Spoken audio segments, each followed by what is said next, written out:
So if you're waking up every single morning and you come back to your senses and you go through a series of routine behaviors and choices and experiences that were exactly like yesterday, you see the same people, you go to the same places, you do the exact same things at the exact same time, it's your external environment that's turning on different circuits in your brain, causing you to think and feel equal to everything that you know. Now, if you believe that your thoughts have something to do with your health or your destiny, as long as you're thinking the same way, you keep creating the same life. So then, if the brain is a record of the past, then most people who are not being defined by a vision of the future are left with the old memories of the past, and so they think in the past.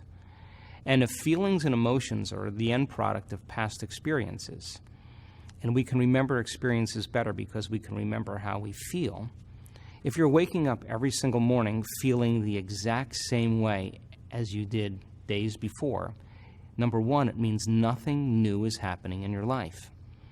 And if those feelings and emotions that are the end product of past experiences drive your very thoughts and your very behaviors, then you're thinking and acting in the past and you'll become predictable.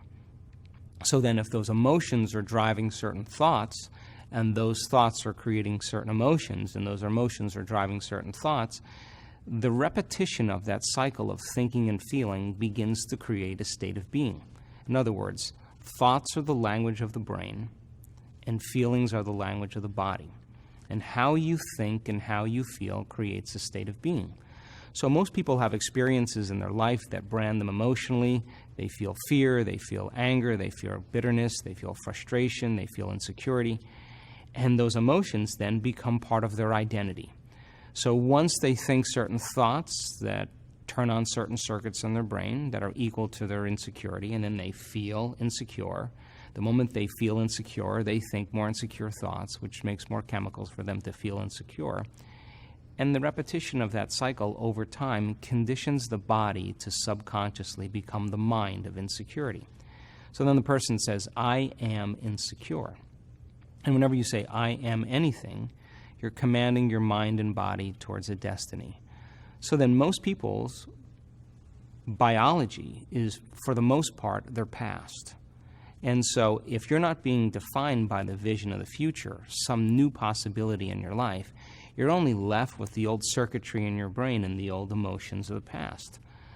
So the question then is, can you believe in a future that you can't see or experience with your senses yet, but you've thought about enough times in your mind that your brain is literally changed to look like the experience has already occurred?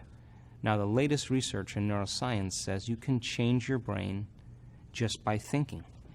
So then as you begin to think about a new possibility, and your brain begins to fire in new sequences and new patterns and new combinations, and you begin to plan your behaviors, and you begin to review in your mind, mentally rehearse who you're going to be in your life, the mere action of mental rehearsal begins to install the neurological circuits in your brain, the hardware, to look like the event has already occurred. If you keep revisiting that same thought in that same sequence, the hardware becomes a software program. Now your brain is no longer a record of the past. Now it's in fact a map to the future. And if you were then to begin to emotionally embrace your future before it's made manifest, in other words, you're not waiting for your healing to feel wholeness. You're not waiting for your new relationship to feel love. You're not waiting for the mystical moment to feel awe. You're not waiting for your success to feel empowered. That's the old model of reality of cause and effect. Waiting for something outside of us to change how we feel inside of us. And then when we feel differently inside of us, we pay attention to whoever or whatever caused that. That's a memory. That's how we create associative memories. But this model is about causing an effect, which means you have to feel awe for the mystical moment to occur. You have to become empowered in order to create your success. You have to feel wholeness in order for your healing to occur. We have to feel love for ourselves and love for life in order for us to have love in our life. And so then to instruct people how to teach their body emotionally how that future could feel like before it's made manifest. If they do it properly, their body as the unconscious mind begins to believe it's living in that future reality in the present moment. And they're beginning to signal new genes in new ways that begins to change their body to look like the event has already occurred.